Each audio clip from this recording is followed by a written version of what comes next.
All right, good evening, everyone.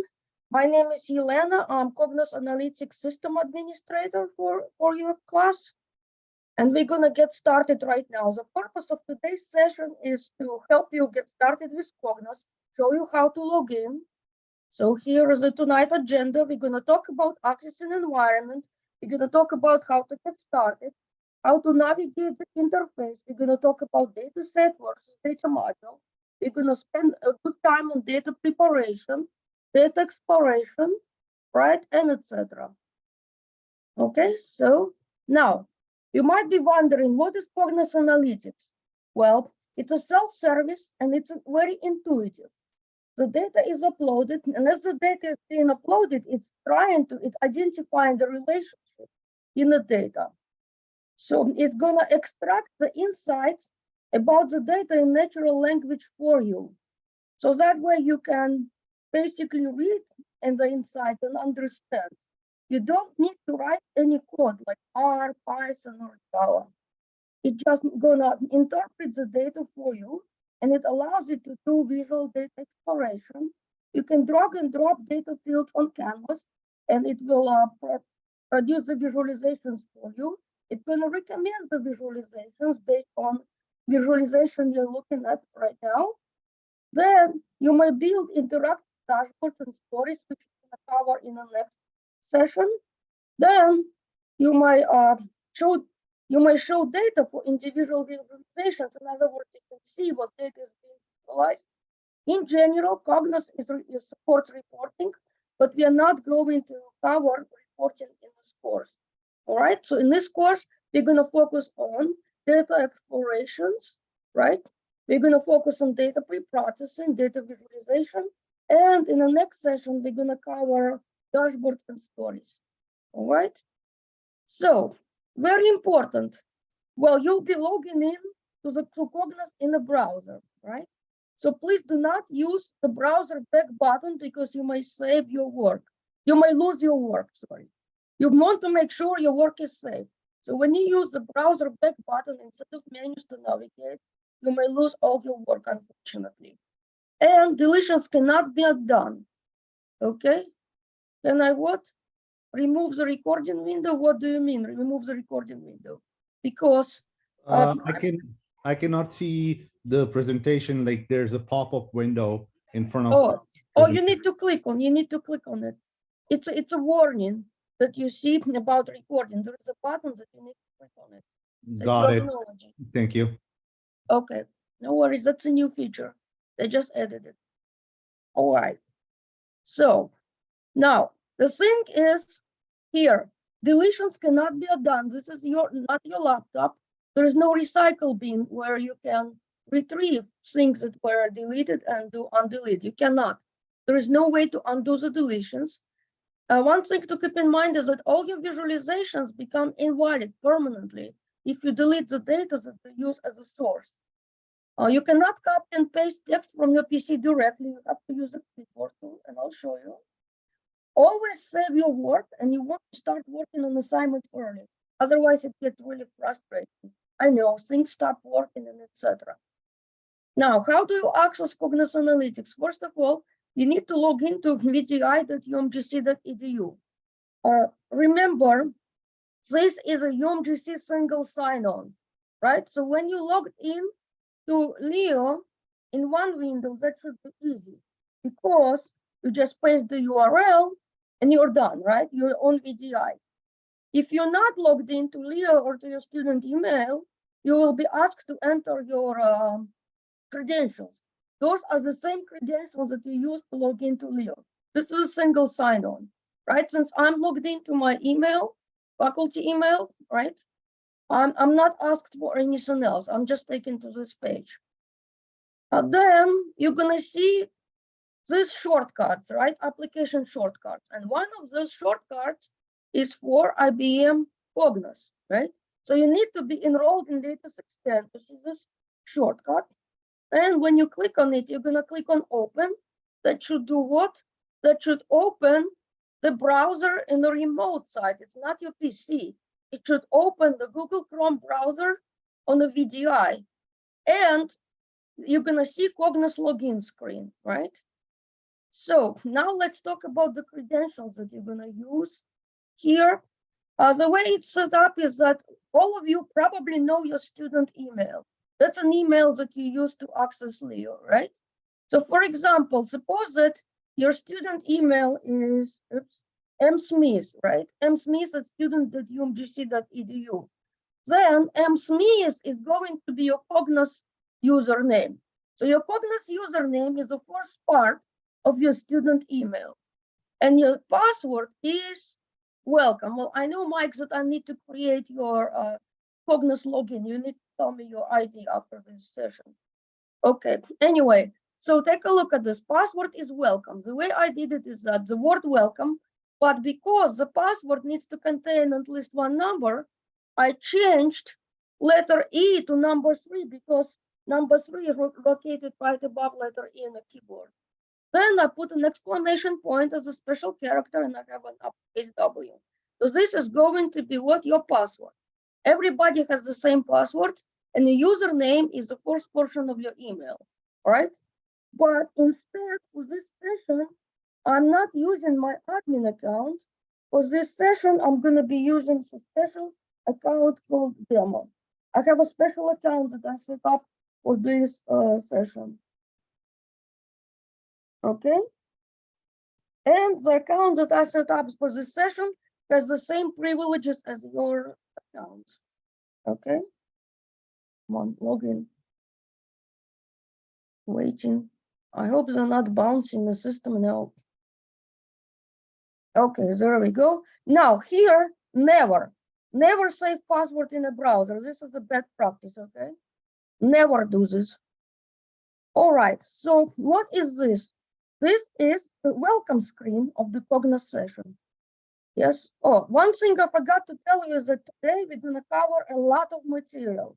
So you will need to watch the session more than once. Trust me, you will need to watch it more than once. It's a lot to cover. Now, what is this? This is a Cognos welcome screen. What do you see here? Right, this section here is Canvas. What you see here depends on what you currently have open. On the welcome page, usually over here, you will see the tiles for each file that you had opened recently. I cleared it out, so I don't have anything right now because I didn't open anything recently, or I cleared on my reasons just before the session. Okay. Now, home, it just takes you to this page, right? Then here are two folders, important to remember: my content and team content. My content are the files that only you can see, right? Those are your files that you can access. Like in my case, I have this Excel files that I'm going to use today for the demo, right? So this is my content, what I have access. Team content, files that are shared with you, okay? So what's in here? There are two things in here. Some files, some folders get pre-installed. Calendars, get started, samples, and templates. These folders were installed together with Cognos Analytics installation. This folder here, Data for Data 610 assignments, is the folder that I created for you. And the way it's structured is that when you click on it, expand it, I have a separate subfolder for each assignment, right? So all assignments that you're gonna do from now on, you're gonna be using Cognos. Your very first Cognos assignment is called Getting Started. The main purpose of it is to show your professors that you are able to access your account and you can do something with data. And inside this folder is the data that you're going to use for this assignment. This is called insurance.csv file, right? Remember, in order to see your assignment 2, right? In order to see your assignment 2, you must complete the Getting Started assignment. Assignment 2, a folder has a conditional visibility. You're not gonna see it until you submit Getting Started assignment.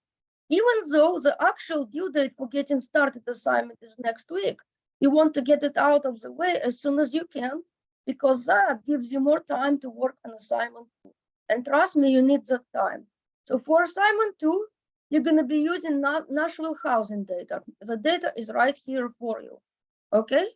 It's in the team content. You will need to copy the data to your my content area, and I'll show you how to do that shortly. But take a look at this. This is in this folder.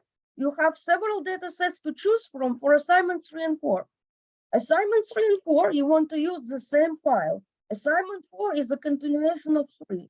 So when the time comes, choose one of these and stick with this for assignment 3 and 4, okay? 5 is a separate story. We're going to talk about next time, okay? Now, here, if you like to follow along when you watch the recording, here is the data, claims and weather data that I'm going to use today, all right? So that's the data. Now, here, if you see this here, this will show you which files you have currently open. At the moment, I don't have anything open, right? But this is what you're gonna use to navigate between files that are open. You're not gonna use the back menu, right? Then what you could also do here is that you can search for files. Like, for example, I know that my file is something like claims, right? Or claim. I can search, and here it's gonna give me the files that I have access to with a similar name, names that contain claims, right? So sometimes I might be creating a bunch of subfolders and I might not remember where I saved the file, right? Or I might not remember exact name. Or as I start working on things, I'm gonna get more stuff in here, right?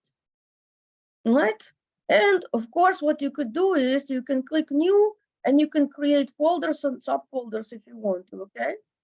All it takes, here it is. I can click on new. Oops. If I click on new here, I can create new folder, right? That's it. I'm not sure why opening up the dashboard. Let's close it without saving. So you see here my content, click here, new folder, right? That allows you to create subfolders in here. Not sure why it's not. Okay. So you just know that I can create a folder and call it assignment 2, and then I can save stuff in that folder. Okay.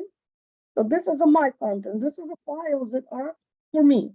And here I can filter I can filter my files by type of files that I'm looking at, like data or exploration, right? And when it was modified. I have created a set of videos and the URL is in the classroom. And in one of the videos, I showed more details on navigation of this thing here. Recent will have what you have recently opened, right? So I recently viewed this one. That's what it shows now. So this is in my content. So let's go back here to the slides. That's how to access. This is just a little sliding bar here. That's a little slide bar here. And what it is, this is a clipboard. So in order to copy text, you're going to copy it from your PC into here, then copy it from here to where you want the text to be. Okay? So just remember that part. All right? Now you won't be able to upload files because all the data is, all the files uploaded for you. It's that way for multiple reasons. All right? So here are just different menus that I went over with. New, basically that's for the adding new stuff. Like adding, you can use that to create new explorations, new data module, etc. But I'm gonna do it differently and I'll show you what I'm gonna do. Okay, so now here, I showed you how to access the preloaded data, and I'm gonna show you what you will need to do to copy the preloaded data for assignment, for your first assignment. So this is what you're gonna do. Look, you're gonna go to the content, and I made it easier for you. I have this folder, data for assignments, and I have separate folder for the getting started assignment. What I will do is, see that this is called the action menu. When you click on this ellipsis, this is called the action menu. And you have an option called move or copy or move. It's partially grayed out because you cannot move it since you have read-only access to this folder, right? But you select copy and move, and in the pop-up, you need to select that you want to copy it to your content, right? So here it is, it's a single person. This is my content, and you just copy it to my content, right? Well, if you wanted to, you could create folders, subfolders from this screen too, but you don't need to. In this point, just select my content, okay, and do copy to. Move to is not going to work because move to deletes the files from original folder and you have just read only, right? So you're going to make a copy to your content, okay?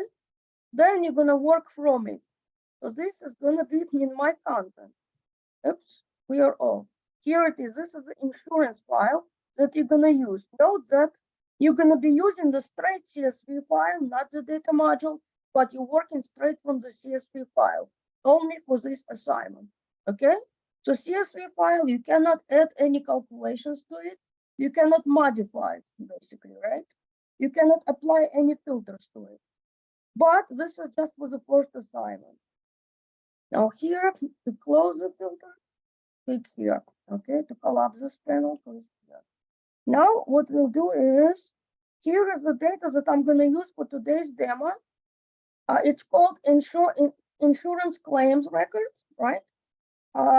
You have information about the customer, including the state of residence, and if the customer is employed or unemployed, information on the type of insurance coverage the customer has, and things like type of oxygen that the customer had, right? And also we use that information to estimate the total claim amount. The goal of the data set is to estimate the total claim amount. We know the customer information, we know the claim type, right? We know the type of coverage that the person has. However, there is a little challenge in here. If you notice that you have some data missing, right? And if you look at the pattern, a lot of rows with missing effective due date are missing other fields, right? So you have data with, you have missing data in this data set. So somehow we will need to work on handling that missing data, right? And we talk about different ways to handle missing data today, okay? So now, I mentioned that for the first assignment, you're working from the data set. Data set is just Excel or CSV file, and the data cannot be customized directly. You cannot, in other words, you cannot add calculations, you cannot manipulate it, right? You cannot do any filters to it. You cannot do anything, right? But on the other hand, data module is what you can customize. You're gonna add filters to it, we're gonna do calculations and more. And you may preview the data directly. And you can also combine multiple data modules. We're not doing it in this course, but you just know that you can do it, okay? So you customize it and like, for example, suppose that you have the same calculations that you want to use for all of your visualizations. You defined it once in the data module and it will be visible to all files where you create your explorations and the stories and etc. Right? So you create the calculation once and you use it wherever you use this data set. Now, both data sets and data modules can be used for the exploration, dashboard, and stories. But you need to remember once the data is deleted, everything that you create from that data becomes what? Invalid. There is no way to repair it. So just be aware of that. Now we're going to create a data module. There are two ways to create data module. One way is just to go here and select new in data module from this menu. But if you do it, then you would have to specify the source that you want to use for your data module, right? So that's why I prefer to do it like this. I go to my content, I go to claims and weather, and I open my actions menu.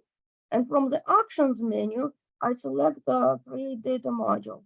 See this now I'm in the actions menu and I select create data module. What's going to happen next? Let's see. It's supposed to create the new data module. Let's see. Come on.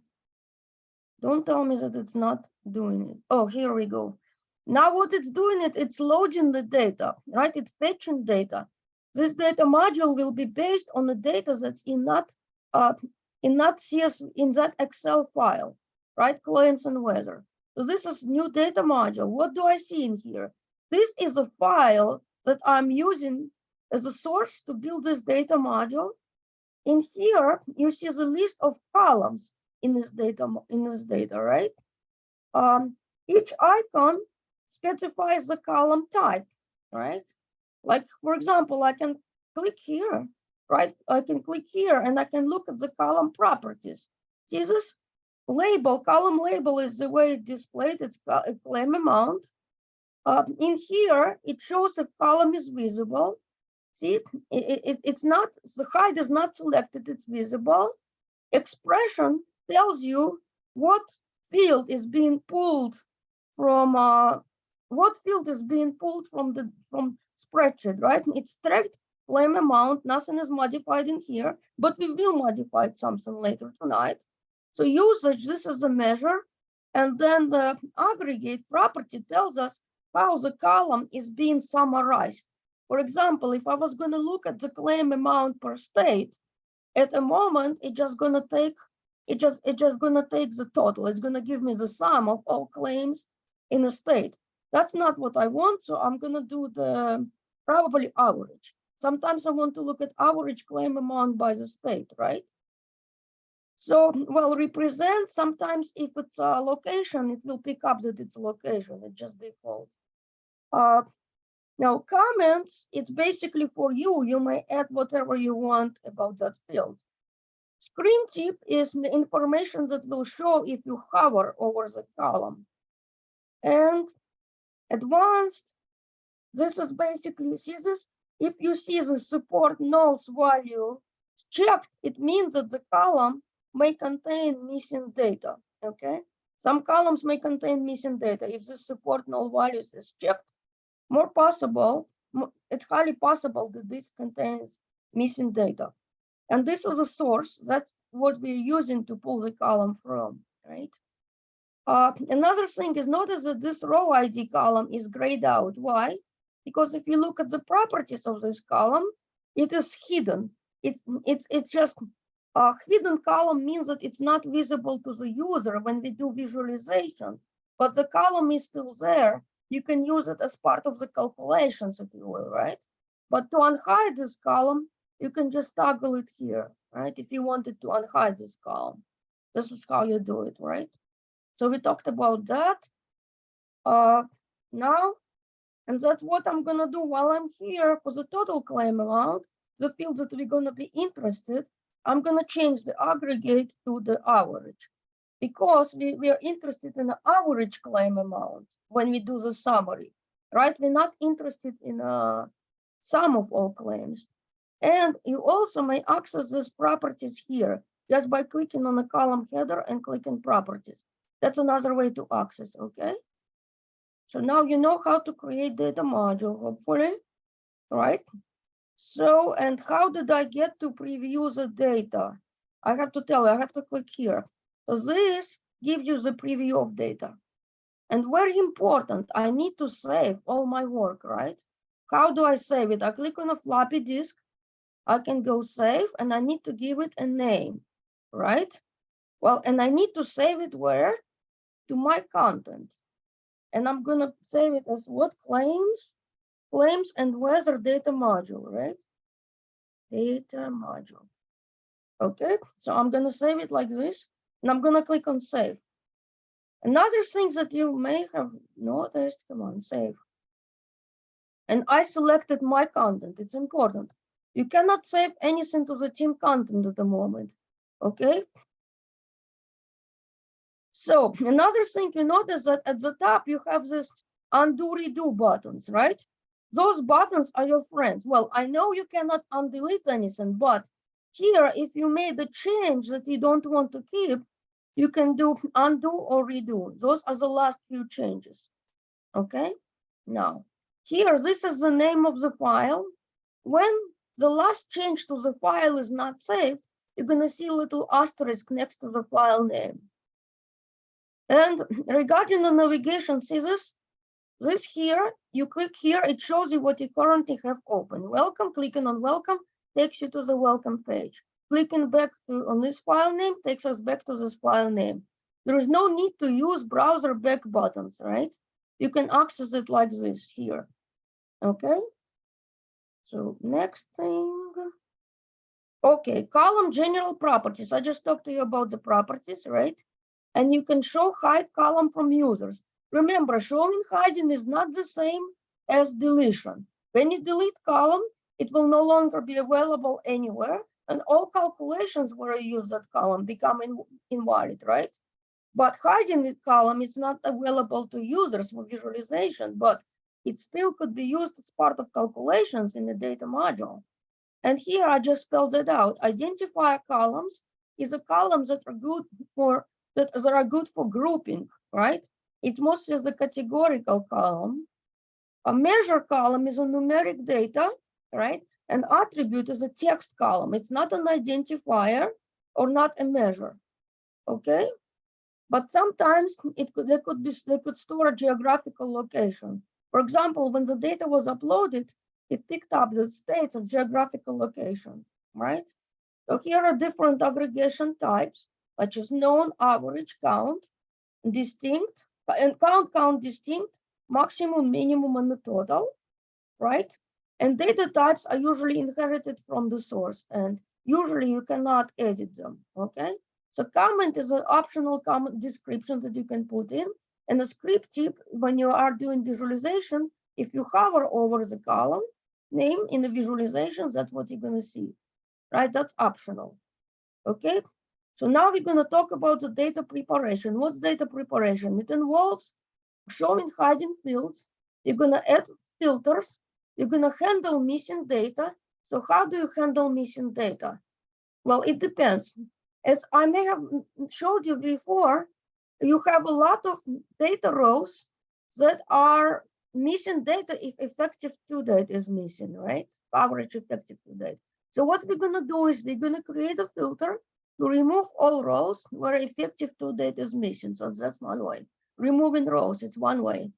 Another way to handle data is imputation. As an example, we have some missing income values. What we're gonna do today is we're gonna set missing income values to the column average.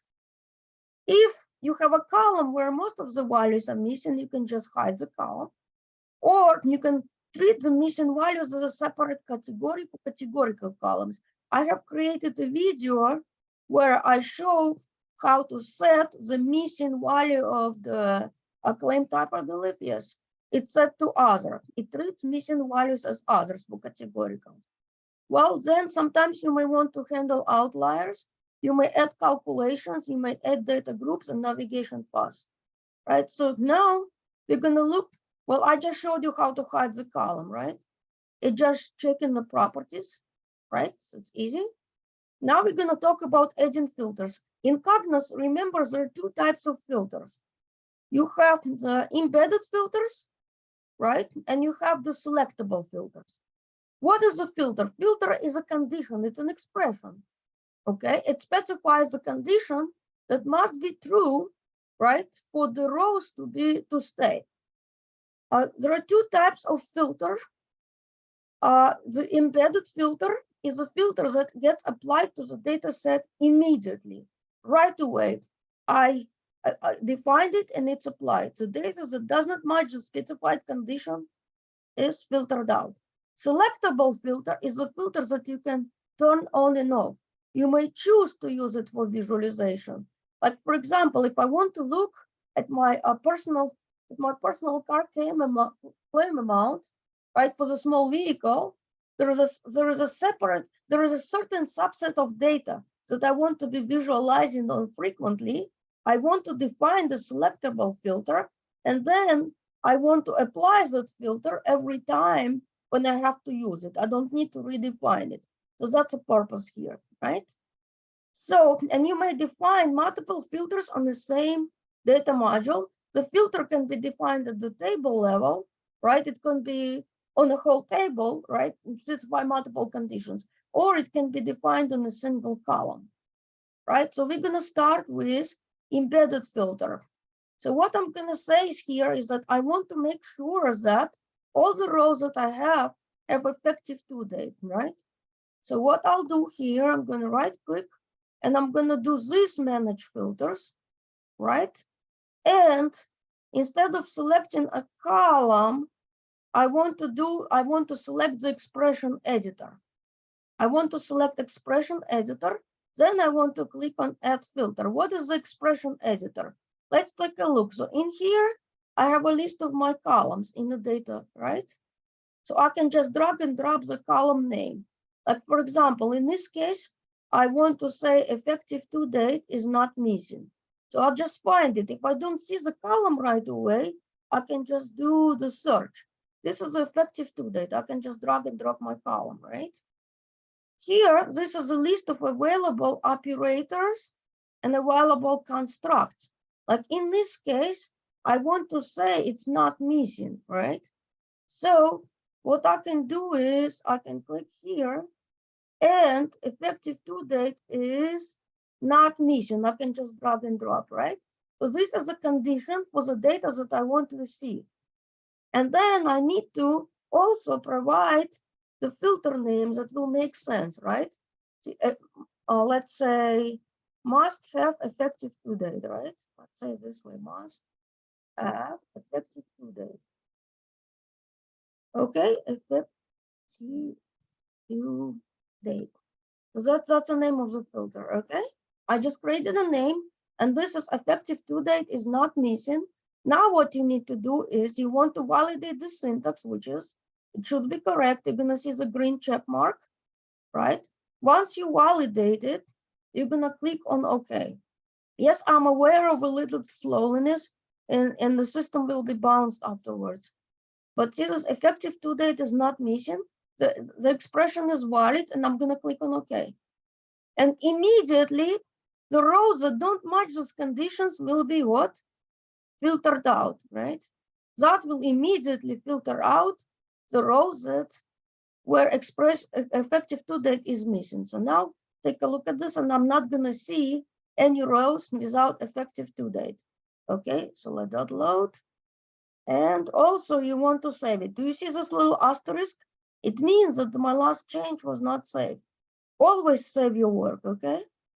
Because if there is a power outage, my change won't be saved. Okay. So this is effective. This is an embedded filter. It excludes the data right away. We have another type of filter that is called selectable filter. That's a filter that you can use as you choose. So let's do this. This time, let me copy this. And the conditions are policy type contains the word personal, and the vehicle size contains the word small. And there is a little syntax error in this, but intentionally, I want to show you what the error is. But let's do this. In here, what I'm gonna do now, I'm gonna do something different. I'm gonna click here, and instead I'm gonna select this filter, because this is a selectable filter, right? It's gonna take me to expression straight. I copied the expression from my PowerPoint slides, but I cannot copy and paste right away. So what I have to do is in here, there should be the clipboard here. This is the clipboard. I have to paste it into this clipboard. See this? I paste the expression into the clipboard. Then I'm gonna paste it here. Okay? I pasted it here, but take a look at this. There is a syntax error in here because of the quote. But let's see what's gonna happen. When I click on validate, now it's gonna give me an error because of this quote. It's a Microsoft quote, right? But I wanted you to see an error, okay? So I need to fix it. I'll just delete this quote. This should pass, right? I'm gonna validate it again, that should pass. But this is a compound expression. See this? I say policy type and operator is contains because this is a string, right? And I want to select policy type contains personal and the vehicle size is small, right? So that's what I want. This is valid. Another thing is here is that this is called the prettify. This is just indents my code to make it easier for me to read, right? Another thing is very important. You have to have descriptive filter name. So let's say personal policy or small vehicle, right? You want to have a descriptive name, and I'll show you why later, but just remember descriptive name, and you want to click on OK in here, right? So this time, this filter should be selectable. It's not applied right away. See this? Like when I click on it here, it does not show in here. So in here, right, so that general filters, this one here shows only embedded filters, filters that apply right away. Selectable filter will be listed in here as a column. It will appear as if it was a column. And you can click here to edit filter at any time if you have to change the filter definition. Okay. Now I'm gonna close this here. I'm going back to the data. And if you take a look, oops, here, I'm selecting the data. If you take a look at the data, right, it did not get filtered to include only small vehicle types. Why? Because the filters that I just defined, this is what a selectable filter. See this policy type? I have corporate, I have personal. It did not get filtered because it didn't get filtered because it's a selectable filter. It will filter only when I tell it to do that, right? And then also for the cars, you have a different size type. You have a small, you have a medium, and etc. Right? So here it is. We talked about the filters, right? And at the same time, we talked about missing values. One way to handle it is to remove the rows with missing values. But you are at risk of losing some data, right? So sometimes you want to fill in the missing values with a column average. So this is what we're gonna do right now. We're gonna edit the expression for the missing for the income column, right? So what we're gonna do here is that we're gonna find our income column, income, right? And sometimes, okay, here it is. I'm gonna click on it. I'm gonna do properties. Now I'm gonna edit the expression, view and edit. What you want to do is you want to say if income is missing, then we take the column average. Otherwise, we're going to keep it as is. So in here, you have something called constructs. And in here, you want to use if then else, right? So if condition then, otherwise expression. So we know that in this case, right, if income is not missing, we want to keep it as is. We want to read it as is, right? The condition in this case is going to be what? If income is missing, right? So I can go back to my fields and I can drag and drop income in here, right? Oops. You want to delete the extra stuff in here. Okay, so if income, what's the condition? Income is missing, right? You can just type here and it will find the operator that you want. Then if it's missing, then what we want to do, we want to take an average, right? An average what of the income column, right? Income, right? You take the average of income, else you're gonna keep income. And you want to do the prettify because you want it to be readable. And what else you want to do is validate, right? And I'm not changing the column name. What I did was I just changed the expression. If it's missing, if income is missing, I want to set it to the column average. Okay. Okay, so now we are waiting for this to validate. Well, hopefully it will pass. And after that, I'm gonna click on OK. So what I did in here, I edited the expression for the column. Okay, I edited the expression. Does it make sense? Hopefully it does. Okay, so let's see. And you have a video on how to handle the missing values for the categorical column, right? So we're going to talk about the exploration shortly. Okay, so now we have to save it, right? Save it for right now. And we're going to close it for right now. We're going to go back to this data module later for more advanced stuff. Okay, and we're going to look at the data exploration next. For the next part, I don't necessarily go in the order of the slides, but I will make sure to cover everything that's in the slide. Okay, I'm trying to save this. Come on. Okay. So while it's saving, remember that, right? I changed the expression for the income. And see this here? This is probably the average in here. That's what it did. It was missing. The value was missing. And I just took the average, right? Then also, if you notice that Oh, I believe it's in the claim reason. See this claim reason? You have mission values. So you have a video on how to replace the missing claim reason value with value called other. Okay. See this? And also when you click on this column, if you try to filter this column, notice that you will have this null as one of the values, right? So when the filters values list contains the null option, it means that you might have the missing values in that column. It's taking a while to load, so I'm just gonna close this out. But you will see there is an option for null. Null is going to be listed as one of the values. So that way you know that categorical column contains the nulls. I'm going to close this out. Now, let's close this data module. And now we're going to talk about the data exploration. What is data exploration? It just allows you to get insights about the data. It's not something that you're going to present to your manager, but it's something that lets you get insights, right? See this here now data module. Now our data module is added to our canvas here, recent section. But I can also access it from here, right? And I click on the context menu. And what you want to do now is you want to do create exploration. Okay, create exploration. What it will do, it will open the exploration workbook, and you're gonna see a few things in here. First of all, you're going to see the list of columns in the left panel, and each icon next to the column will show the column data type. This is similar to what you saw in the data module. Plus, you're also going to see all of the calculations, if any, you defined. We did not define any calculation at the moment, but what we did was we created the selectable filter.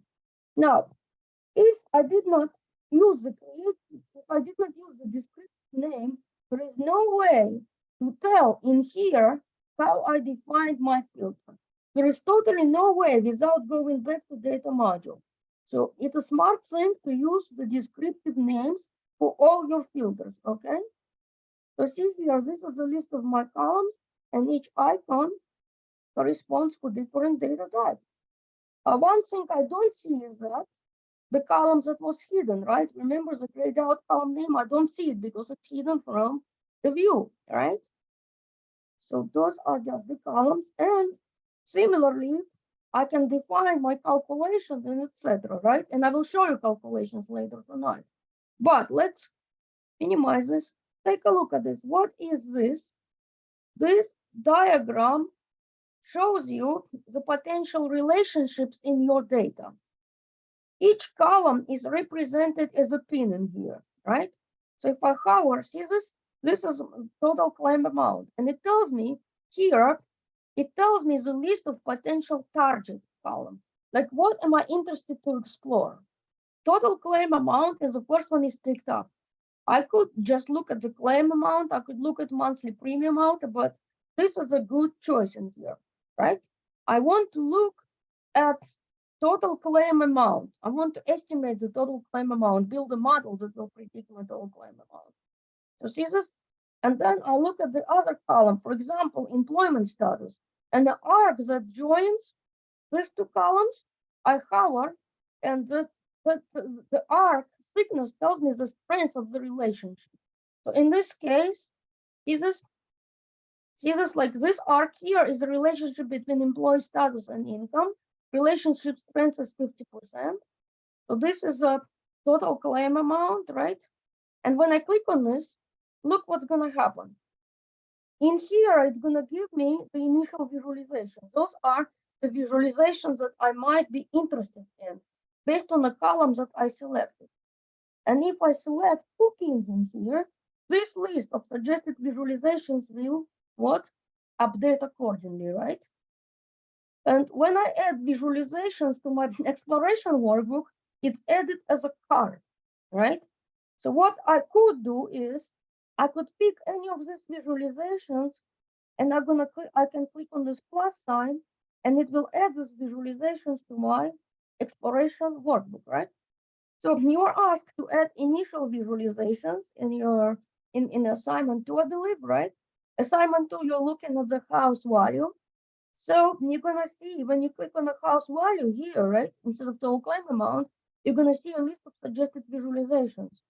And you pick something here. This is just the driver analysis. I can pick here, and we're gonna talk about driver analysis. Is it? Then I can just go in and I can select multiple fields, and it's gonna adjust the list of suggested visualizations based on what I select. So this is one way to get visualization, and this is just the starting point, okay? Just know that. Now, another way to add visualizations is to just do this. New, single, that will open the new card. This is a new visualization card. This is it's number 3 because I added already 2 cards in here. I can click on choose type, and I'm just going to select this one, the spiral diagram, right? But this is called data slot. And if you see that little asterisk, it means that you must specify the column in here in order to see this visualization. So in my case, I want to specify total claim amount. So I'm just going to drag and drop it into the target field. This is also known as bullseye visualization, where every column will be represented as a pin. Well, not every column, but it's gonna every driver. Every driver. There are different types of drivers. There is a one-way driver, which is a single column driver, two-way drivers, and a multiple combination. Right? You can toggle, but what it also does, it omits all drivers with the predictive strength less than 10. Everything with it will show you the drivers with predictive strength of above 10. Okay, so there is a one-way driver. One thing important is that look at this. I can uncheck and I can see only one-way driver. Take a look at this. Do you see this vehicle class? Okay, the one-way driver with the highest predictive strength is going to be the column that is used first. When you build the decision tree model, the column, the one-way driver with the highest strength is a column that you're going to be used in your decision tree model for the first split. So remember this. This is important. Vehicle class, right? This is a one-way driver with the highest strength, 31% in this case. This column will be used as a first split in the decision tree model when we look at that, okay? And then you can toggle, you can see the two-way drivers, and you can choose a combination. Unfortunately, from this screen, you cannot see the visualizations, but I'll show you how to see them. So see this, well, I can click here, and it's going to show me the predictive strength of this. The closer the pin to the center, the higher is the predictive strength, right? So we know that part. Now, if you want to see the actual visualizations, you need to look at the different visualization. That's called the driver analysis. You can look at it as this diagram sliced. That's one way to look at it. And I already added to my cards. I already added the driver analysis visualizations to my card, right? So basically in here, the driver with the highest strength is going to be the one closest to the right. So in this case, it's a combination of fields, right? And I can look, if I want to, I can look at my visualization. This is how to do it. I'm just going to look, I click on this driver. This is just one-way driver. Monthly premium outer is a predictor of total claim amount. I click on this, and it's going to give me the visualization, right? It's gonna visualize the monthly premium outer and total claim amount. What I can do is, if I'm interested in exploring this visualization further, I can click on a plus sign to add these visualizations to my card list, right? And visualization type that you see here will depend on the column data type. It will try to pick that up. And here, the red color, this is a two-way driver. So in here, I'm looking at the combination of monthly premium and the marital status and their impact on total claim amount. I need to click on that. Oops. Okay, well, yeah, I know it takes a little bit of time. So this is predictive strength with two drivers, right? Sometimes it could be the visualization could be a heat map. Sometimes it could be something else. It depends. It depends on which column data types you're working on. But if it's a combination, the visualization is going to be what? The decision tree. So one way to get a decision tree is just to click on this plus sign here. Or you can do it as a new visualization and choose the decision tree type, right?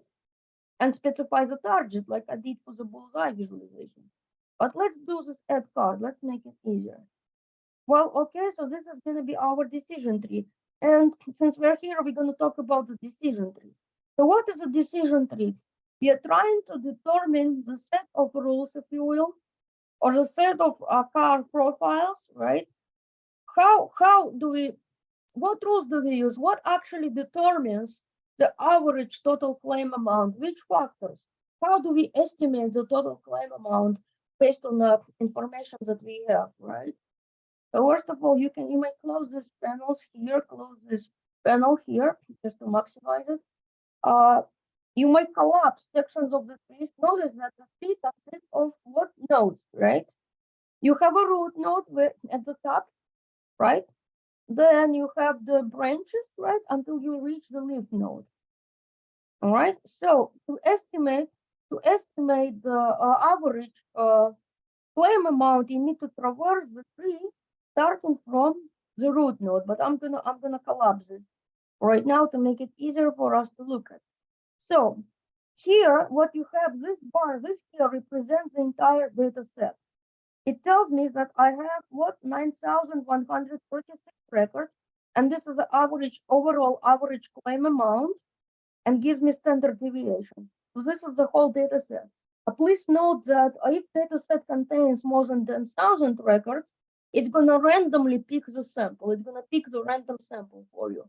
Just note that because some of the data sets for assignment 3 are huge, have more than 10,000 records, so it's gonna pick the random sample. Okay, so this is the whole data set. Do you remember when we were just looking at the bullseye diagram? What did I tell you about the vehicle class? This is a one-way driver with a stronger predictive strength, right? So what we do right now, we know the vehicle class, right? Suppose that it's a two-door car. So what we do is we take this path, right? We take this branch in here. Now we know that the average total claim amount for the two-door car is what? 351, right? And this is the number of records that fall under this. You see this, you know that most of your data is on two-door or four-door cars, right? Are we done? No, we are not done yet. What you need to do next is looking at the employment type, right? So suppose that see that this one is employment status is employed. It's looking at employment status. So you see that then 45% of your total data falls into this branch, and the average claim amount is $293.72, right? So you use that. Next, you're gonna click here to you keep on traversing. You look at the monthly premium auto, right? And based on that, right, to see here you have 8% of data, which it's yes. So 8% of data, the average claim amount is 401.95. But let's see if you reach the leaf node. Yes, we did, right? So that's it. So if your car is, if your vehicle class is a two-door car, two or four-door car, and a person is employed, and the average monthly premium is greater than 94, your estimated insurance claim would probably be this one here, right? This one, average. That's how it is based on this decision tree, right? So we reach the ending here. This is called the lead node or also the terminal node. It's looking at the available predictors, and then also it's looking at how many instances fall into the node, because the maximum number of nodes in the tree that you can have is 36, I believe. So once you reach 36, you cannot continue splitting, right? Okay, so let's just use this. So basically, the decision tree visualization lets you read the rules. You have a sunburst in visualization. Sunburst visualization rather shows the percentage of the data, the proportion of the data, portion of the data to which the rule applies. So take a look at this. The first splitting column is the what vehicle class, right? So just by looking at this, you can see that most of your data is what two-door, first-door car. And I have a video where I'm looking at the two visualizations at the same time concurrently, right? So see that I have 71% of data that falls into this here, right? I click on this, and now it's going to show me what? The employment status, right? Employed, medical leave, and unemployed. At the same time, see my tree expands as well, right? It will expand accordingly. So right now, let's say I'm going to look at the medical leave. So for the medical leave, here is the next column that it looks at, right? And it's showing me the percentage, relative percentage of data to which the data applies, to which the rule applies. So that's the main purpose of this sunburst, right? And the tree actually lets us read the rules. And there are also rules written like this. See this? So you can sort this by predicted value. Of course, for the luxury cars, the total claim amount is going to be higher, right? But in general, what you want to do, so we know the car information and we know what type of coverage it is, and maybe sometimes we know type of accident or something like that. We can use that information to estimate the total claim amount just by traversing the tree. Or we can see which rules fit our car or our situation better, right? So those are the rules here. And of course, this is a small percentage of data, but if it's small percentage of data, it doesn't mean that it's important. Sometimes, well, for your assignment 3, you need to look at the two models. If you were working with this data, perhaps you might be interested in looking at specific luxury cars and see what's going on for luxury cars, right?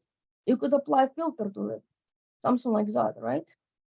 Or another thing that you could do is, do you see this here? If you look at this, oh, that's an insight. But if you look at its visualization, you may specify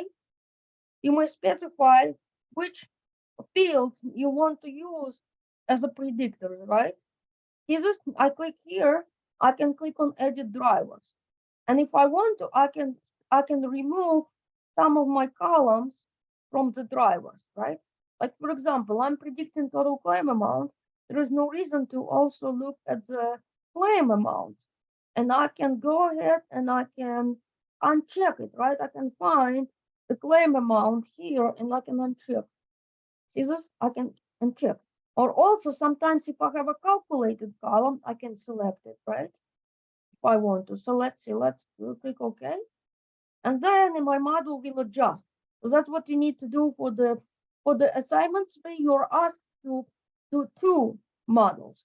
The second model, you probably want to use a subset of fields, or you want to focus on specific data. Like for example, here, maybe I want to look only at the luxury cars, right? Since I have only a small percentage of luxury cars in my data, maybe I want to analyze just that, right? Okay, now, very important, what I forgot to do. I've been talking, showing you things, but I forgot to do something extremely important, is to save the work. Because if the power goes out, I'm going to lose everything now, right? So let's see, let's save it as claims and weather exploration, right? Claims and weather exploration. And weather exploration. Okay, and I created a video on rules on a tree, right? And on the sunburst visualization. Trust me, if you watch those videos, you will be prepared to work on assignment 3. It tells you what you need to do in there, okay? Now see here, those are the visualizations that I have. I can click on the visualization card and it tells me here, see these required fields. In this case, each bar shows the employment status and the bar length is the total claim amount. See this, I can add more visuals. I can add more properties in here if I wanted to, right? I can add more fields. But one thing to remember is that you must specify required fields to see the visualization.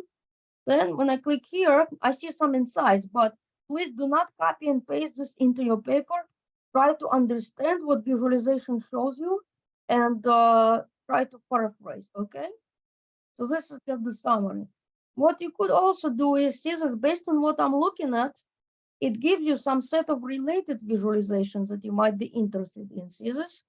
So this is a related visualizations to marital status and what is it, total claim amount? Yes. So see this, I can, for example, I can look at income and employment status, or I can look at the see this claimant. Oh, I can look at different type of visualization for the employment, right, status, etc. So here, perhaps I want to look total claimant by marital status. I can add that too, right? So that's one way to add visualizations. I can add related visualizations, right? So we talked about that. Adding visualizations is related. You can add visualizations. You remember from initial screens that you saw, right? You can do that, or you can add just by selecting new visualization, right? New visualization and selecting the type, click and choose type, or you can also go to your data and you can drag and drop. Like for example, I can drag and drop the customer and let's see what it's gonna show me. Probably it's gonna give me the customer, the count, probably number of each customer. Oh, wait a minute, this is a customer name. That's not a good field I chose. I chose not a good field because this is a customer name. But I don't like what I did. I delete it. I'm going to go new. Well, if I choose, well, country is not a good choice either. In fact, you may want to hide this column because everybody is in US. So, you know, what you could also do is, oh, this is the coverage. I can drag and drop the coverage in here. Well, and I think it's going to give me the frequency count this time. So coverage, there are several types of coverage, or it could give me a list. Well, it does not matter because what I could do is then I could change my visualization type and get what I need, right? I can do that, see? Well, now it's just gonna show me whatever it is based on what I have selected. I can drag and drop and it just tells me different coverage types, okay? It just gave me base different, but what could happen, I could also drag and drop like income, and now it's gonna update the visualization. It should, okay? I can drag and drop income, and it should show me income based on coverage type. Well, but you know that's one way to add the visualizations. You can just drag and drop stuff, and it will show you things, right? Another thing is that this is called, oh, see this? Now it's gonna do income by coverage. It's gonna show this visualization. Another thing you can do is that's called virtual assistant. Oh, see this? That's what it did. It worked, right? I just drag and drop, and you can look at the details if you want to. And if you don't like the column you're looking at, you know, you can always change. But there is one thing that I don't like here, because it's taking the sum of income. It's not doing the average. So what I could do, I can click here, and I can change this summarization to the average. But what I just did, it will only change it for this specific visualizations, okay? I probably want to change it in the data module for the change to be applied across the board, right? Or I can change it in this workbook in the properties, column properties. Then it will apply to all visualizations in this workbook, okay? Okay, so this is called assistant. How can I help you? I can type the word data, it's gonna show me the data that I can access. And I have a video about this assistant also. Okay, I have this claims and weather in my content. Let's click on this. So this is the same as typing show source, claims and weather. When I type show source, claims and weather, it's gonna give me the list of columns in my data. And for each column, it's gonna show this information. So this continues, has outliers. Remember, outlier is unusually large or unusually small values, right? And etc. See, those are the column properties. Then, if I want to, I can click on this column, and this is the same as running this command, show column total claim amount. I can type this command, and it's going to give me the details for that column, including the other columns that I might be interested to look at if I'm looking at this column. Okay, let it load. But see here, those are the details. And remember, data slots, if it's an asterisk, it is required, right? Now it's taking a little bit of time to load, but it should show me the properties of that columns and some columns that I might be interested in to look at, right? And note here, little asterisk, it means that I have not saved my latest change, right? Okay, so here it is.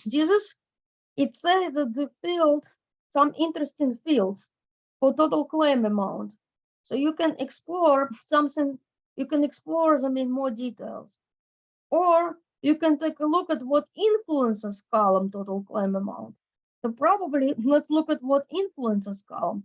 It's the same thing as running this command, what influences column total claim amount. So that's going to show you a bunch of predictors and visualizations, right? So you can add those visualizations to your workbook. So while it's doing it, I'm just going to click on this, right? Now, see that those are the fields that influence, and I can see, perhaps I want to see the visualization. So you remember vehicle class, right, which was the highest driver. So now it says show chart. It's similar. You can type show chart, total claim amount, and vehicle class. So see this, you can type show chart, right, and put the column names. You can do that too, but I just click through it. Then when it shows chart, you can just drag and drop this chart into here. That's another way to create visualizations, okay? So just remember that. See, I'm not following exact order with here because I put the models at the end, you know what I'm saying?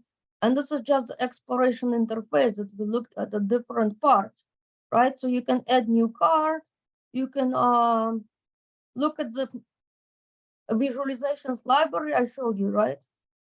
You can look at related visualizations and you can delete visualization, right? Always.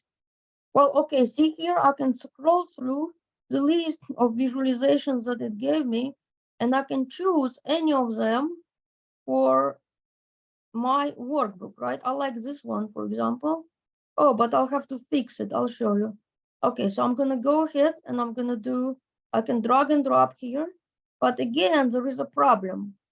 I should have fixed that problem in the data module, right? But this will affect all of your, if I fixed it in the data module, I would not have had this problem. Take a look at this. Do you see what it's doing? It shows me the sum. I don't need to see the sum, right? I want to change it.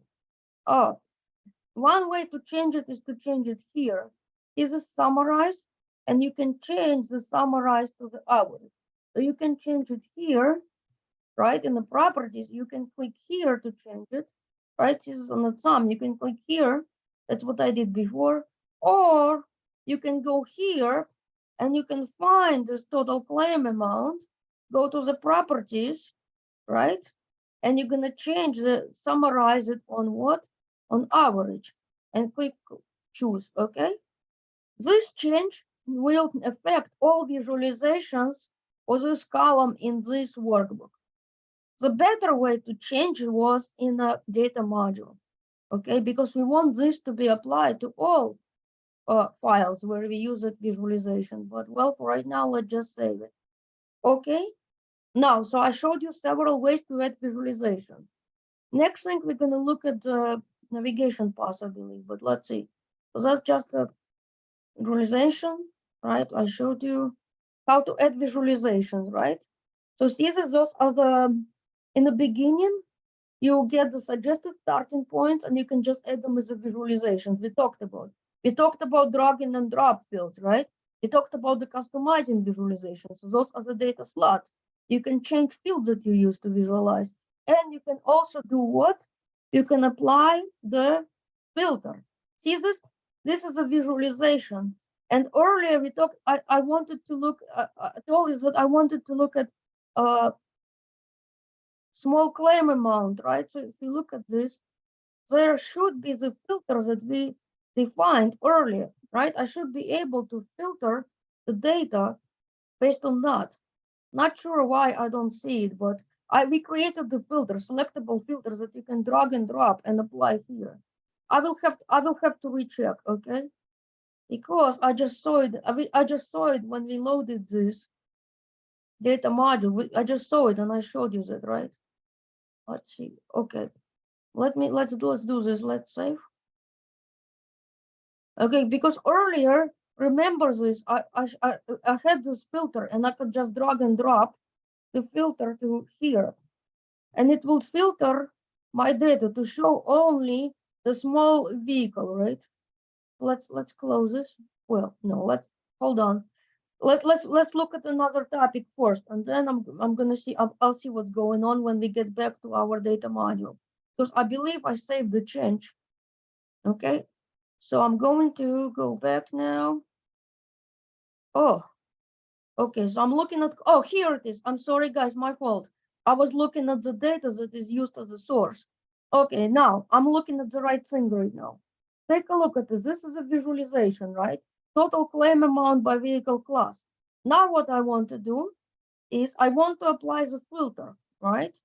I want to look only at the personal policy for the small vehicle. Well, the way you do it, you just do this here, and you want to drag and drop to the local filters. But this is a little tricky. You want to make sure that this is highlighted. And I'm always struggling with getting it right, you know, because this has to be, this section here has to be highlighted to select it. See, this slot has to be highlighted, then it will work.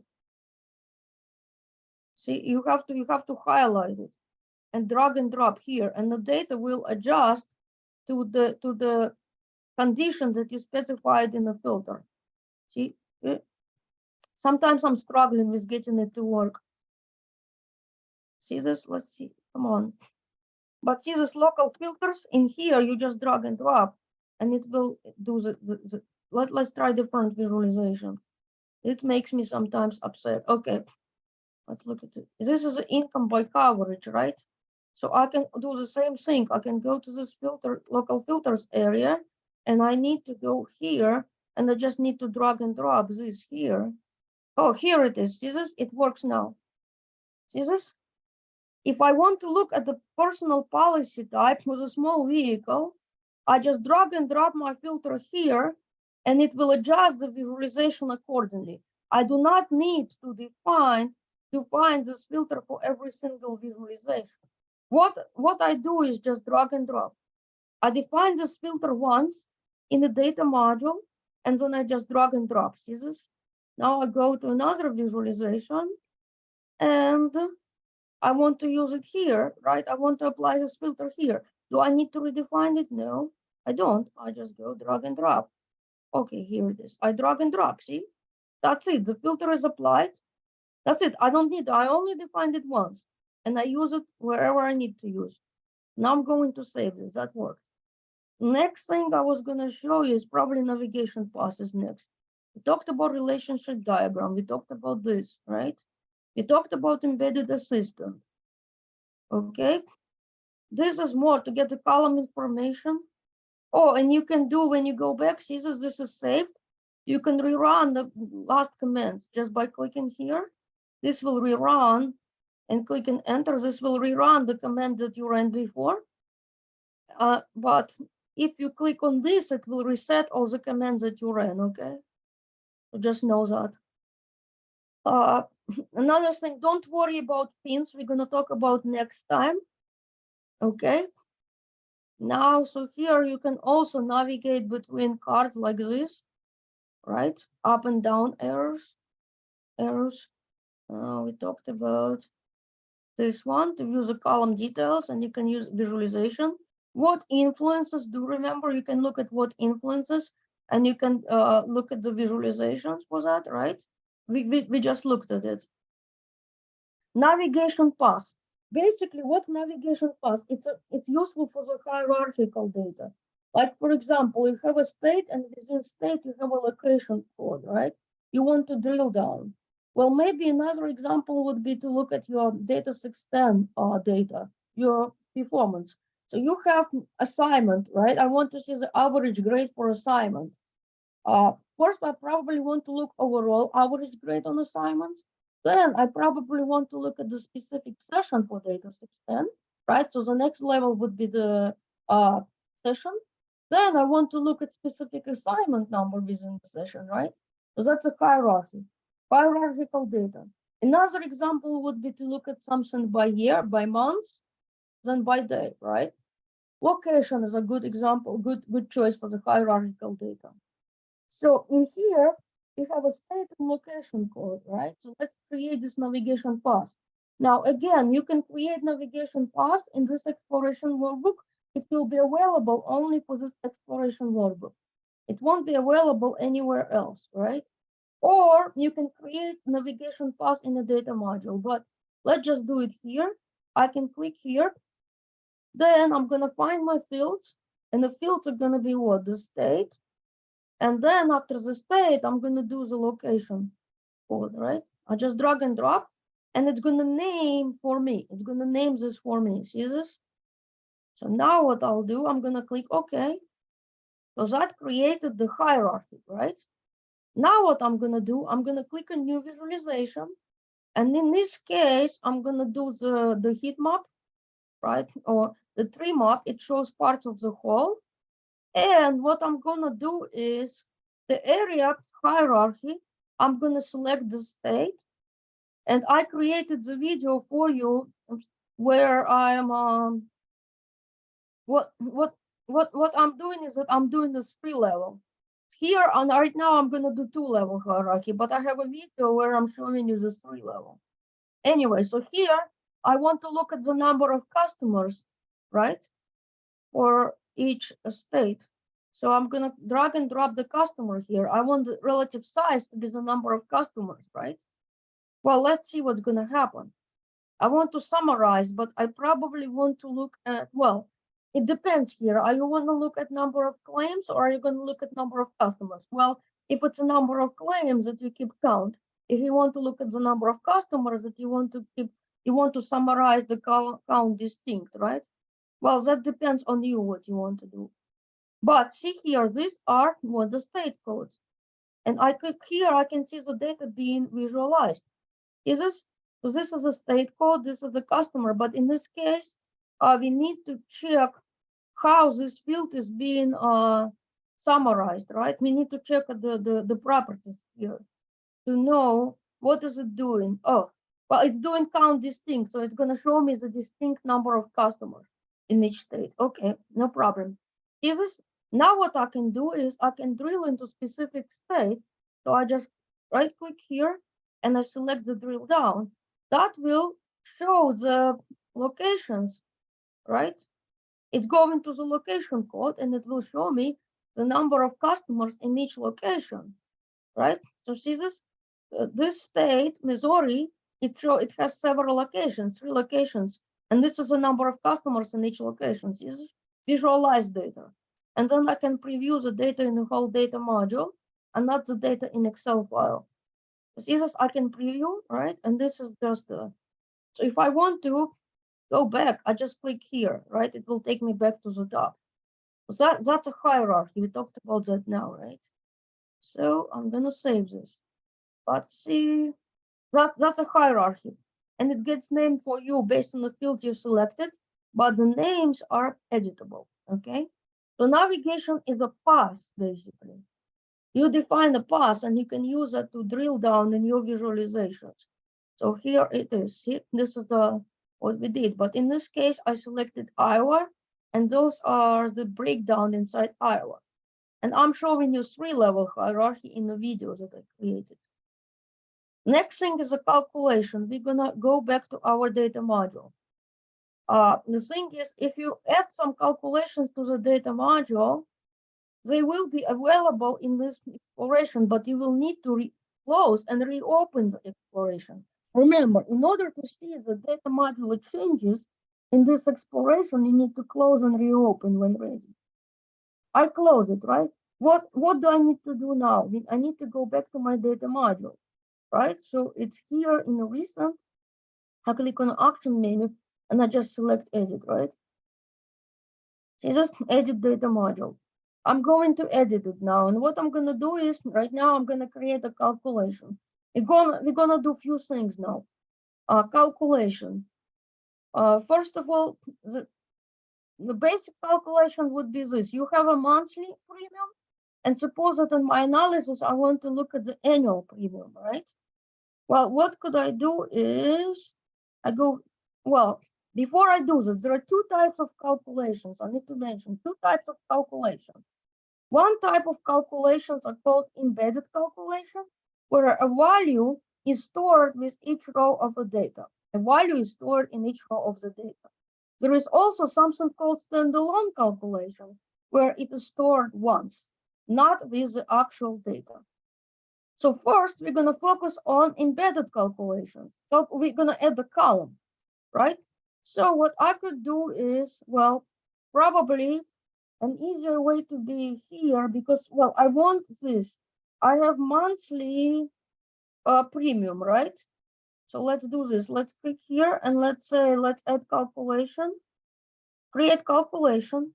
And I want, well, I always do this. I use calculation editor. I don't like that.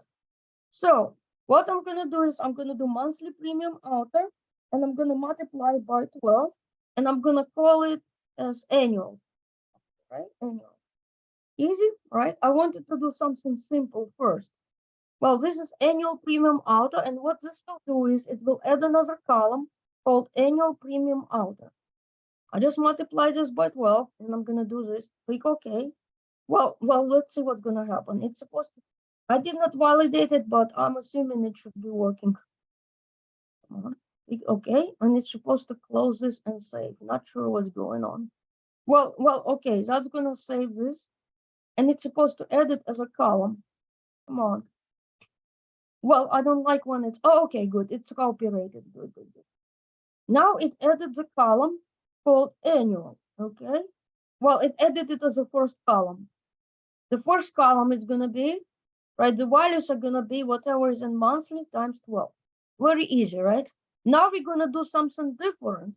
We're gonna create, it's also gonna be embedded, it's also gonna be embedded calculation, but we're gonna say, well, okay, let's keep the column that stores average income within, well, not income, let's do average claim amount within the state, right? Or which column I'm doing here.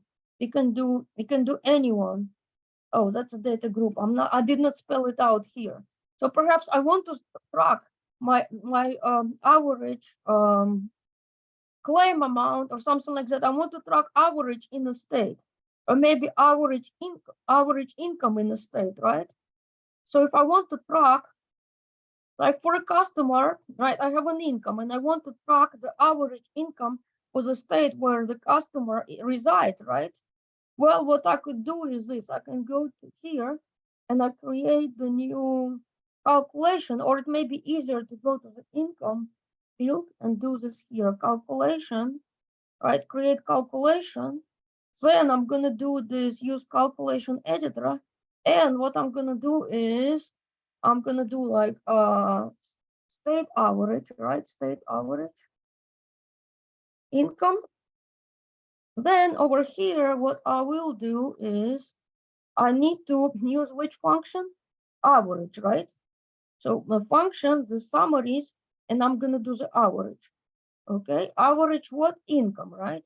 But here there is a little thing that I need to add, income for, right? And I need to add an expression for what? For the state, right? If I'm looking at the average income for the state, I have to go in here and I'm gonna drag and drop state, right?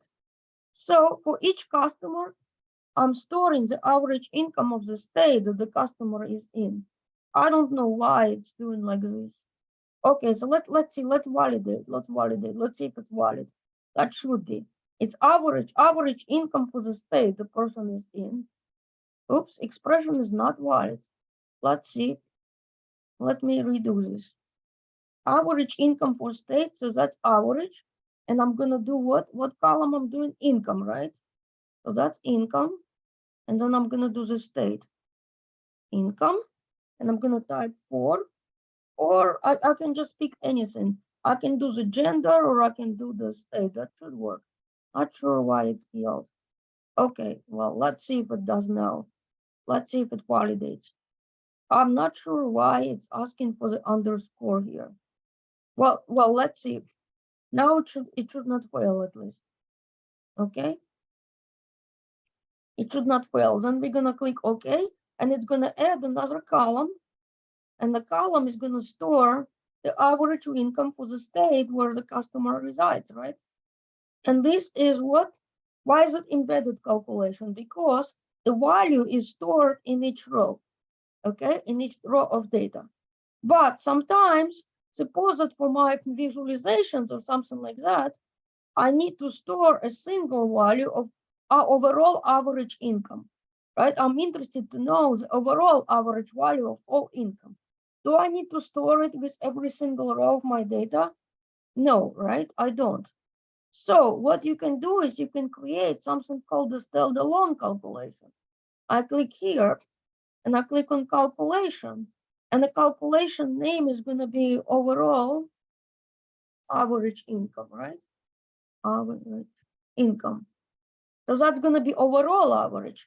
And what you can do is in here, right, you select the column that you want to do. Oh, but first you have to select the function, and the function is a summary, right? And what's the summary? I'm taking the average, right? And I'm averaging the income, right? So I drag and drop. But here it's going to be a little bit different now. What is this? Well, this is a name of the tab in a file. The data was uploaded as an Excel file, and an Excel file contains a tab, and this is the name of the tab, and this is a field name, right? This is a standalone calculation because I'm not storing a value with each row. I'm going to be storing a single value separately. I'll show you now when it's done saving. It's not going to store a value in each row. It stores a single value just once. Okay, we see here, it will appear here, overall income. It will appear right above this data module. And you may use, if you have different data modules, you can use fields from different data modules for this calculation, okay?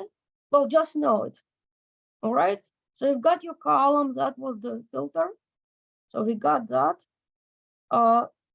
That's a calculation. Next topic is a data group. Well, what is a data group? Some books refer to it as binning, right? You may apply data group for numeric columns, and you may apply the data group for the categorical columns. By default, numeric columns are limited to 5. They have 5 groups. 5 is not a limit. You may add, you may change the number of groups, and you may also change the group boundary. Okay. But if you change the number of groups, the boundaries get updated. So let's see. Suppose that we want to do, you click on a column that you want to select groups, right? You want to define groups on. And which column am I doing in here? Oh, here I'm doing it on a number of policies. For some reason, I decided to group my number of policies. Sometimes maybe the column is skewed. So I'm trying to look at the groups, if you will. So let's see, let's find this thing, let's find this column called number of policies. Well, this is here, number of policies, right? Number of policies. I'm gonna click here and I'm gonna select what? Create a data group. Data group is also called the binning, right? Well, by default, it should give me the 5 groups. Not sure why it's doing 2 now. It should be 5. Okay, 5 groups by default. And then you can split, oh, it's 5. See this? Not sure why it was showing 2. So basically, well, suppose that it's skewed, right? I might have only a couple people with 15, perhaps, right? So what it did was it said, okay, one bin is higher than 8, another bin is between 8 and 6, and etc. Okay? Oh, don't worry if you have to drop, don't worry. You will see, you will get the recording of this. I know it's a long session and it's a lot to cover, so but you will have the recording and you will have to watch the recording more than once, okay? It's been recorded, so no worries. So here, see that those are the boundaries for the groups. You can change the number of groups and you can change the boundaries. For numeric columns, it's given you, right? And it's also giving you a choice where you want to handle the missing values. Let's just click create for the sake of time. And what it's going to do, it will actually add 3 columns, because for each group, it creates an index, like a group number. And that column is going to be hidden. So it's going to add 3 columns, actually. 2 columns, sorry. You have one original column. You have a hidden column that tracks the bin number. And you have another new column that tracks the group label, okay? Well, see this? It's going to do this number of policies. That's what I binned. And you have a new column called number of policies. See this? This is a label, group label, and this is a group ID. See this? That's how it works for numeric. For categorical, it's different. For categorical, it does not have the predefined bins. You need to specify the bins. Like, for example, in here, I'm going to look at this one, the policy, right? See this policy personal L3, corporate L3. I want to create the groups called policy, corporate, and special. So I would have to click here. I would have to create group, right? Well, let's call it policy group. What this is going to do, it's going to give me all values that column may have. I have to create a new group. There are no groups created for me. I can create a new group called corporate. Then I can add values to that group. So see this, I select these values and I click on this arrow. This will add values to this group, right? So that's corporate. A new one, another group, I want to call it personal, right? Personal.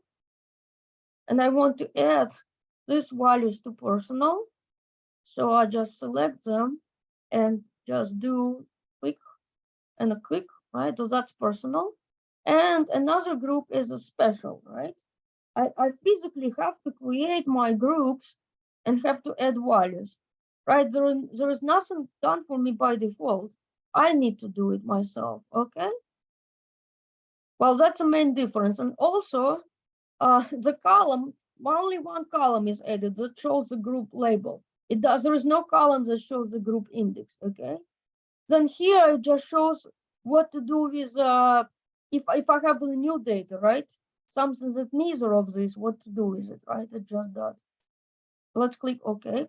So I'm done with this. It's gonna add the group, right? It's gonna add the data group. Okay. Well, so that's that. Well, don't look at the number slide because there is something in the slides that we already covered. Okay, so that's groups with the categorical columns. Okay. Well, we already covered spiral models. See that? So I'm just gonna skip that now. But so we are done for now. We are done with data module updates. I'm gonna click on the save here. Well, click on the save. It takes a little bit to load. I'm gonna save it now. And the next step, what I was gonna do, close this and go back to data exploration and to show you that the columns that we just added will appear in the data exploration. But in order to see them, you have to reopen the data exploration, right? Before I do, I have to save it. I clicked on the floppy disk. It's going to take a little bit of time. Okay, once this asterisk disappears, I'll close this data module. See, this is good.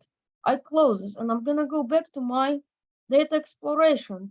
And I'm going to do from actions menu, I need to select edit, I believe. Or I can just click on it. It should take me to the edit. Okay. Oh, I can click open, sorry. Well, opening will let me edit, right? Well, take a look at this here. Do you see this? Well, do you see this? I don't have, right now it's gonna show me the list of columns, and the list of columns will include the calculations and also the data groups that I just created. It will include in here. It will include, see this? Well, what is this? This is a standalone calculations that we created, right? The average income. And here, this is a policy group, right? A group number. Then we also created the categorical group, right? Well, everything that you created here, it's gonna appear in here. See this? All the calculations will appear in here because we created them where? In the data module, right? Any calculations that you create in data module will appear here now, okay? So here are our visualizations. So let's do something quickly. So this is a total claim amount visualizations, data slots, no filters right now, right? No filters. So what I'm gonna do here is I'm gonna add a filter here to this one. And I wanted to add a gender filter, right? Because I wanted to show you something else, and probably this is gonna be the last topic. So let's do this. Let's add gender, but hopefully if it works. Oh, local filters worked. I added gender column. Come on. I thought it worked because, oh, here it is. Okay, so this is a gender filter. And for this visualizations, I'm gonna choose male, right? It's gonna give me two choices for the gender, male and female. I'm gonna select male and I'm gonna click OK. So this is my visualization here. I'm gonna go back. So this is a visualization I'm looking at right now. Now what I'm gonna do, I'm gonna duplicate this visualization, right? I'm gonna do duplicate. I duplicated it. So this is a copy. Well, in here, I'm gonna go to the data slots and I'm gonna choose female. Okay, so this is my filter. Here, I'm gonna click here and I'm gonna change a value to, oops, that's not what I wanted to do. I wanted to just change the value. I did not want to delete the filter. Oh, I thought I got it to work, but then I goofed. Okay, let's click on gender, local filters. Okay, good, no problem. Now I'm gonna select the female, okay? Well, and I'm gonna do something with these two visualizations. Okay, female. Now what I'm gonna do is I'm gonna go to these visualizations. These two visualizations here, right? I want to select both of them. Control click, right? I selected both of them. Then what I want to do is I want to do here and I'm gonna click compare. Well, what this will do is it will create the comparison card. Remember when you created the new visualizations, you had the comparison option. I'm going to look at these two visualizations side by side. First side is going to be for the males, another one for females, right? Total claim amount by employment status for males and for females. And I can use that to compare. I'm wondering if the gender has an impact on the total claim amount for specific employment status, right?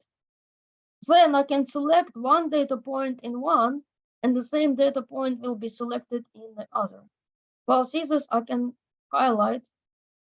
See this is a different employment type, employed.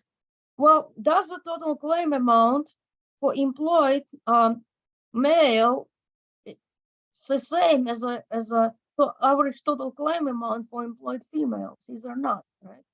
So maybe the gender has some impact, right? This is a male. Well, see this total claim amount for employed male seems to be higher, right? So I can do comparison like this, side by side. That's a comparison that I wanted to show you, okay? But if you go back to the slides, remember we talked about the drivers, right? We talked about the target. We talked about the one-way driver. One-way driver is what? It's used the first splitting column for the decision tree, right? The predictors with less than 10% are what? Emitted, right? We talked about this. Then we talked about changing the columns that are used for a driver. See, you see a lot of slides left, but we talked about these slides, okay? We talked about the driver analysis, right? And when you have multiple predictors, that's a decision tree. I just have more information for you. So in decision tree, the number of nodes limit is 36. The number of rows that each node is based on, right? It has to be at least 25. Otherwise, no, you cannot make the split. The color code represents the value, right? So this is a numeric column. Color code represents the value. The darker, the higher is the predicted house value, right? And you read in the rules how left to right, right? The branches, the three branches can be collapsed and expanded. And we looked at the how to read the decision rules, right? We looked at that. This is just the there are multiple ways to present the information. I like to present this part early in the presentation. While everybody still has more energy, you know. So this one, the sunburst is basically you look at the size. A sunburst shows the data, the hierarchy, but you also show which predictors are the most significant, which types of claims dominate here, right? At least significant columns are omitted, but the inner circle is a dependent variable that you are trying to predict. And then the size of each segment is proportional to the percentage of people in this case, right? And when you hover over the circle segment, you will see the average and how many claims it affected, right? So that's what basically you do. But in the videos that I created for you, I'm showing you how to look at the both visualizations at the same time. That will help you with your assignment speed. This is a comparison card that we just talked about, right? And this is how to save the exploration workspace. Just click on the floppy and you just save it in your content. This is a gift. This is a playlist. This is a link to the playlist for you that I created for you. Okay? Please, please, please watch the videos because they will help you with your assignment. It shows you a lot of the stuff that you need for assignment 2 and 3. Trust me, if you watch these videos, it will help you a lot in addition to this recording because some videos that take a certain topic to the details. Trust me, you will find this very helpful and you need to watch this recording of this session more than once, right? Because there are different topics covered and it's a lot of topics. Trust me, this needs to be watched more than once. And please do yourself a favor, mark the calendar. In 4 weeks from now, we're going to have another session. I promise that session is going to be shorter than this session.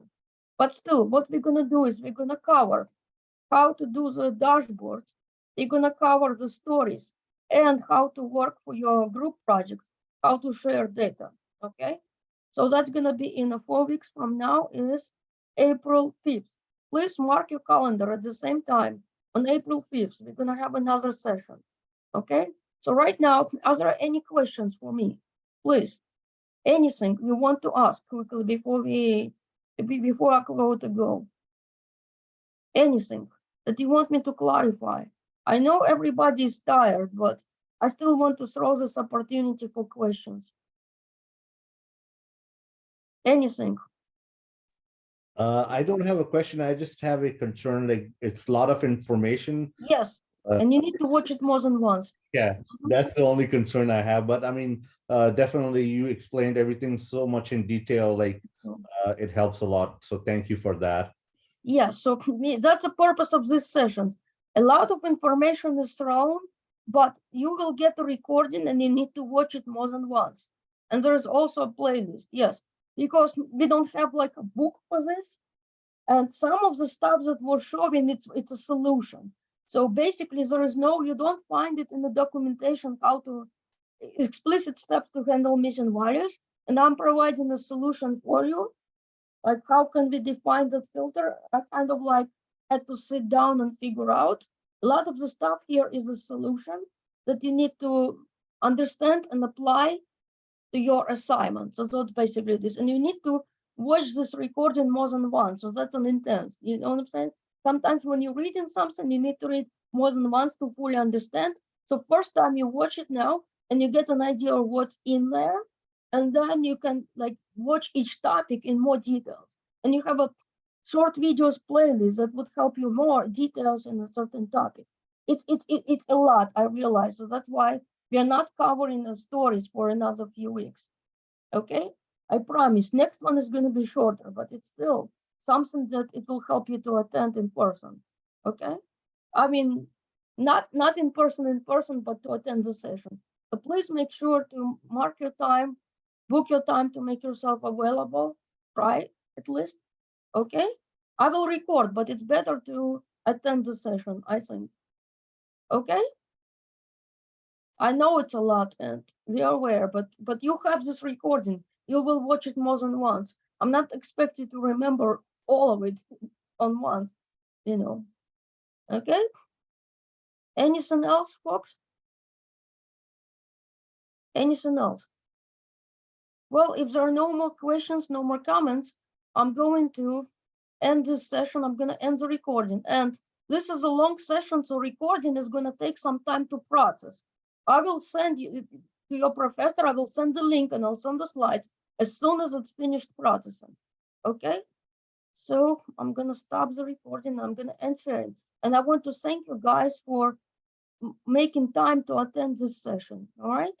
And good luck. Enjoy using Conos.